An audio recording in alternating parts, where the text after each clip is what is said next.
most heroic thing we can do now. Is look the truth in the face.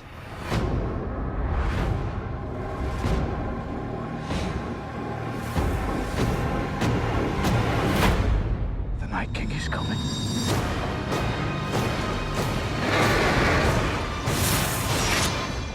The dead are already here.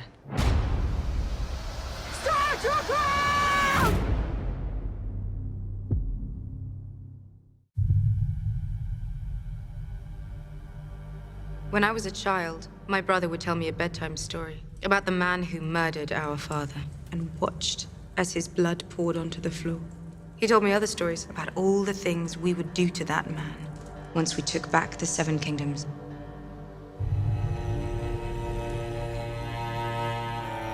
When Jaime shows up to Winterfell, it's very difficult for almost anybody to know how to feel about it. On the one hand, Dany looks at him as this is the person who murdered her father, and even if she has come to terms with who her father was and what her father really was, it probably doesn't entirely erase the sting of her father's murderer showing up on her doorstep. Your sister pledged to send her army north. I don't see an army. She never had any intention of sending her army north. Tyrion has made a number of mistakes now, and Dany's really at the end of her patience because she has a lot of fondness and respect for Tyrion, but many of his plans have really gone awry. And now Jaime Lannister's here, but not with the Lannister army. Your Grace, I know my brother. Like you knew your sister. Tyrion can't really fight back because he knows she's right. I mean, he really did make a grievous mistake. If Tyrion has a flaw, he's a very clever man, but sometimes clever people overestimate their own cleverness. You don't know me well, Your Grace, but I know Sir Jaime. He is a man of honor. For Brienne, I think she's in love with someone who doesn't realize that she is because that kind of experience hasn't been a part of her life. She's feeling things that she can't really process because she never grew up in a world where those things were an option. She's so used to Jaime taunting her and being the kind of nasty Jaime Lannister of old that she's just suspicious at first that he's playing her and that he's gonna reveal his true intent. I'm not the fighter I used to be, but I'd be honored to serve under your command, if you'll have me. He really believes in her as a soldier and he wants to be there next to her, so I think she's really shocked by his sincerity. Lady Sansa, I was hoping we could speak alone.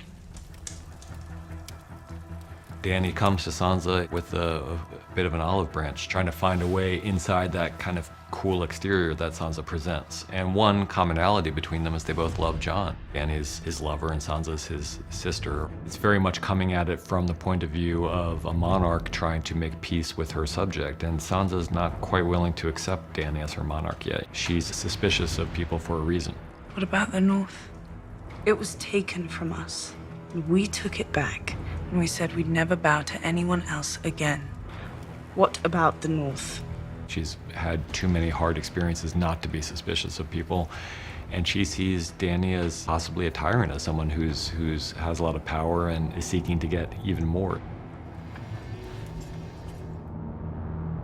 They're coming. We can't beat them in a straight fight.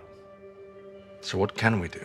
In the War Council scene, there's a lot going on under the surface. The most important thing about that scene is understanding the lay of the land and understanding what their intentions are, what their plans are, what their expectations are, so we know what we're looking at. The Night King made them all. They follow his command.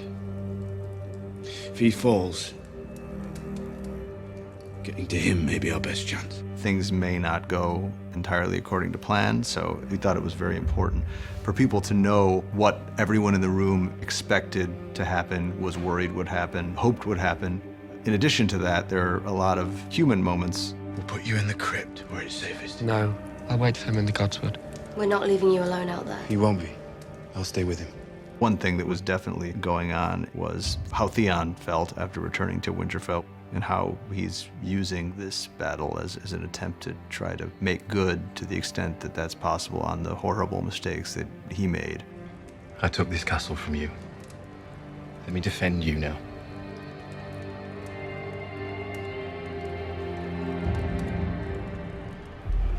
You're not the knight? Women can't be knights. Why not? Tradition. Any knight can make another knight. Kneel, Lady Brienne. Brienne has been more knightly than any of the knights I think we've seen. I mean, she's a paragon of strength and honor and being true to your word. When Jaime knights her, it's a general kind of validation she's wanted her whole life. But even more importantly, it's the acceptance and validation of Jaime, who she obviously has feelings towards that she's never really come to terms with or even allowed to bubble to the surface of her consciousness, but they're there all the same, and we can see all of those things swirling. Sir Brienne of Tarth, Knight of the Seven Kingdoms.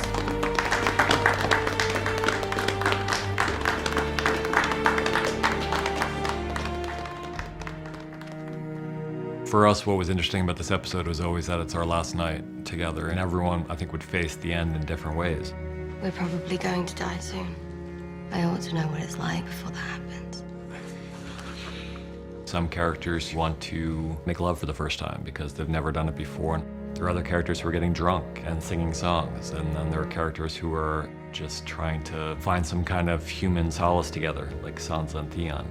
Everyone faces it in different ways, but they're all facing it, and that's why this episode was so important to us, because it's, you know, all these characters that we've been following for so long, and now they're all facing a common enemy.